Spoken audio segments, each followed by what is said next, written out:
monde, c'est Anaïs. Et aujourd'hui, je vous propose une petite session focus sur le squat. C'est parti.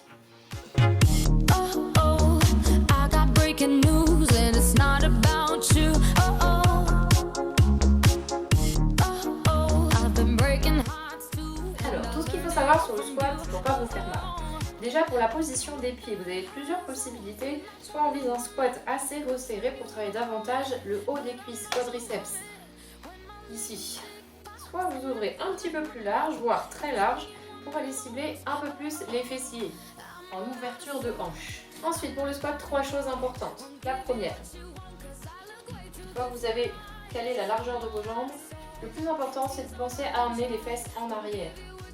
Je descends, les hanches en arrière comme m'asseoir sur une chaise et je remonte.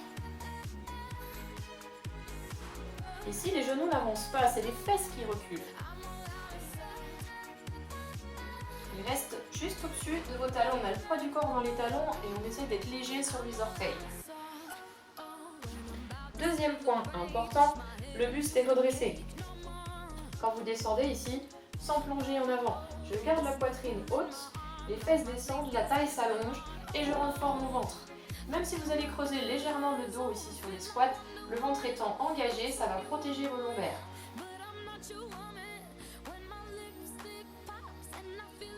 Troisième chose importante, quand je descends, je vais chercher à toujours ouvrir les genoux vers les petits orteils. On pousse légèrement vers l'extérieur, jamais vers l'intérieur ici.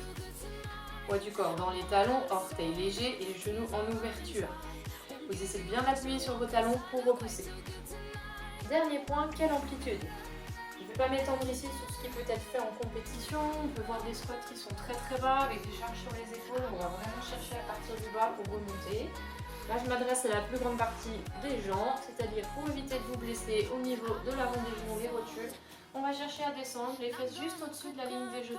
Ce sera suffisant pour engager vos cuisses et vos fessiers.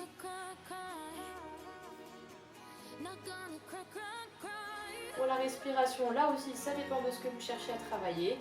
On peut se baser sur l'inspire à la descente pour freiner davantage avec la respiration dans les côtes, ça fait comme un petit ballon d'air qui va vous aider à freiner le mouvement. Et on souffle sur l'expire parce que c'est plus facile de remonter en soufflant dans les formes aussi. J'inspire, je freine le mouvement pour mieux contrôler et à l'expire, j'engage un peu plus le centre. Quand vous remontez ici, poussez sur les cuisses et poussez la tête, coccyx, vers le haut.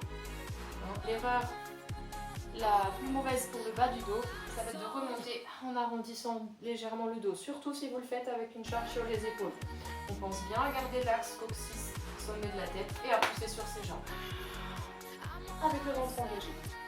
Pour la position des bras, on s'en fiche. Soit vous accompagnez le mouvement, ici devant derrière avec un balancier, ça peut vous aider à garder le buste redressé. Soit vous placez les mains au niveau des hanches. Soit vous le faites avec un poids dans les bras. Vous pouvez même faire squat press pour engager davantage le dos.